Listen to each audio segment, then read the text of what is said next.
Welcome back to the channel. Today we're going to be doing my #1 recipe for the last 2 years, and that's a smoked pork loin. The recipe will be down in the description below if you'd like to follow along or print it out and use it when you're cooking this. We've also hit our 1,000 subscriber mark, so today we're going to be giving away something special, so stay tuned for that. So a smoked pork loin, it's actually a lean cut of meat and there's not too much flavor in it, but we're going to do a couple things today to bring out the flavor. If you want to get more flavor deep down into this pork loin, is you're going to coat it with kosher salt and you're going to put it unwrapped in the refrigerator overnight. That's going to let the salt penetrate deep down into the meat and really bring out the flavor. We have here a center cut pork loin. It's a very simple piece of meat, as you can see. If you think pork chops, this is just one giant pork chop. The top, we're going to leave a little bit of the fat on. Now you only want a 1/4 inch or less, so if there's any big thick pieces of fat on top, you want to kind of take it off, even it out.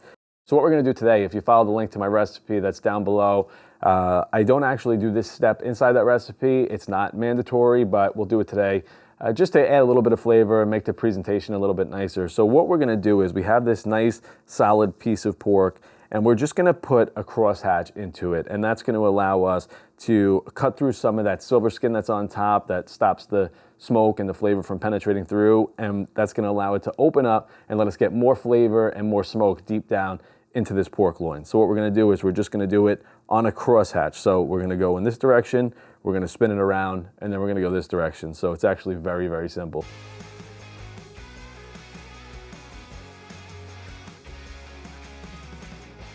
All right, so I think that looks good. It's exactly what we're looking for. So I'm not going to use a binder today.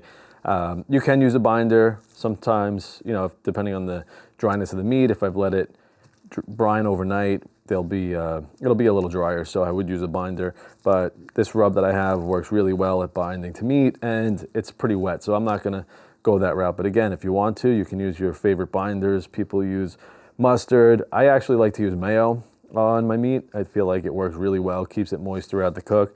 But again, it's completely up to you. So today I'm using my Rump Shaker all-purpose rub. I'll put a link below if you want to give it a shot. I'll throw a little discount code as well.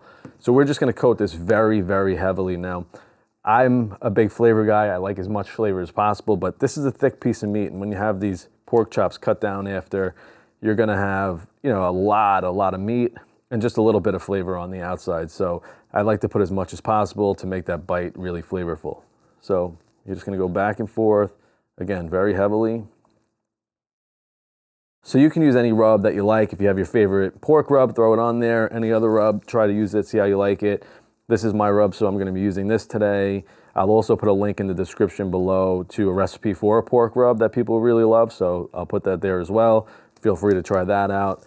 And again, when we get to this side now, we're going to make sure we're getting it in there as well. So we're going to coat the top very heavily, but then we're also going to make sure that we're getting that seasoning in there. So you're going to open these up, really spread it around. You can use your fingers to get it in there, but make sure you get this in those cracks. This is going to bring that flavor out later after the cooking's done. All right, so now that we got the seasoning on there, coated heavily, we're going to let this sit while we go warm up the smoker. You can do it before. I like to do it after, and that just makes sure I have enough time to let this rub really soak in. Again, if you have the time and you want to do this the night before, it's just going to add more flavor. You're going to do the same thing we did, throw it in the fridge overnight, let that flavor really penetrate, and the next day you're just going to take it out about an hour before, just to let it acclimate to the room, to the temperature, let the chill come off of it, and then throw it on the smoker. So I'm gonna go get the smoker heated up. We're gonna get that rolling. We're gonna let this sit here for about 30 to 45 minutes, and then we're gonna throw it on and get cooking. All right, I'll see you outside.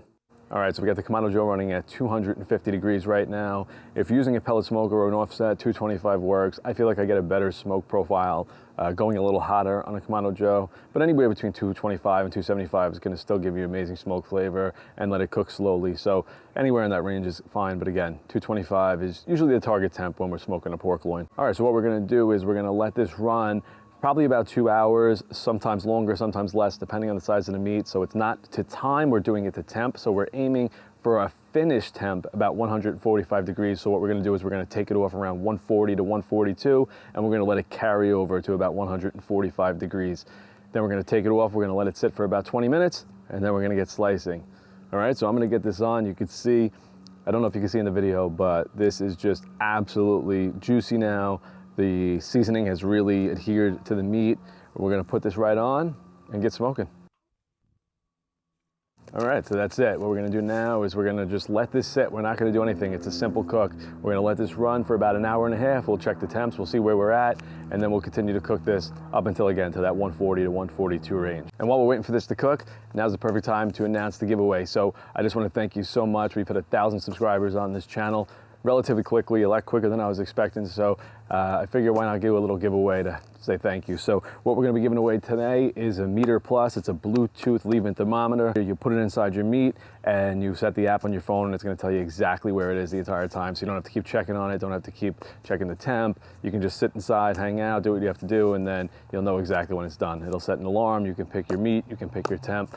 I've been using this for, I don't know, I'd say about 5 years now, and it's a dream of a thermometer. So all you have to do to enter is hashtag smoked pork loin or hashtag pork loin or something along those lines in the comments. And what we'll do is we'll do the giveaway in about a week. I'll announce it in a story or live or some other way. So do me a favor, subscribe, turn on those notifications so you get notified if you won, because if I announce it and you don't get back to me, I'm gonna have to give it to somebody else. All right, so it's been just under 2 hours, and this was a 4-pound pork loin. So again, if you have a bigger pork loin, it's probably gonna take longer. A smaller pork loin, it's gonna take less. We were cooking it a little hotter too. I had to run out. It did get up to about 275 degrees for most of this cook. So it's gonna cook a little faster that way, but not too much faster. So I would say, again, about 2 hours, give or take, and you should be pretty good with that number. So what we're gonna do is we're gonna take this off the smoker, we're gonna get it on a board, we're gonna let it sit for about 20 minutes to rest, let the juices retract back into the meat. This way we don't let all the juices run out and dry out on us when we start slicing. All right, so we've been letting this rest about 20 minutes now. When I pulled it off, it was about 141 degrees internal temperature. So we're at about 145, 146 right now. The higher the heat, the more it's gonna carry over, but at 225, 250, it's not gonna carry over too much. Otherwise, if you are going higher heat, you wanna pull it off a little earlier. But again, we pulled it off at 141, it's right about 146, and then starts to come down. So definitely let it sit 20 to 30 minutes. You wanna let it continue to rise and then start to come back down before you slice it. All right, so as you can see, it is juicy. The presentation is really nice with this crosshatch in it. You put it on the table, people are gonna be like, whoa, that's great. So again, my rub, if you wanna check it out, the color's gorgeous, the flavor's amazing. I'll put a link in the description below with a discount code for you if you wanna try it. I think you're gonna love it. Again, either way, use whatever rub you love. But let's get into this, slice it open and see how we did.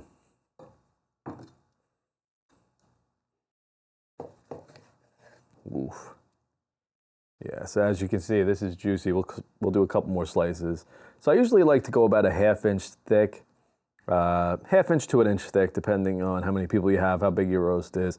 I like thinner slices. I think, again, you're gonna get more flavor with the seasoning on the outside, with the bite. But yeah, I mean, this is just really juicy. I hope that's coming through on the camera.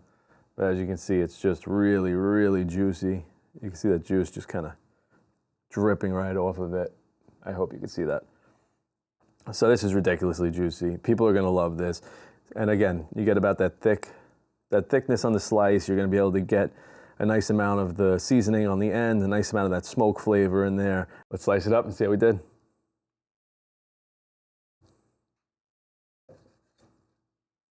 Get a little of that juice on there.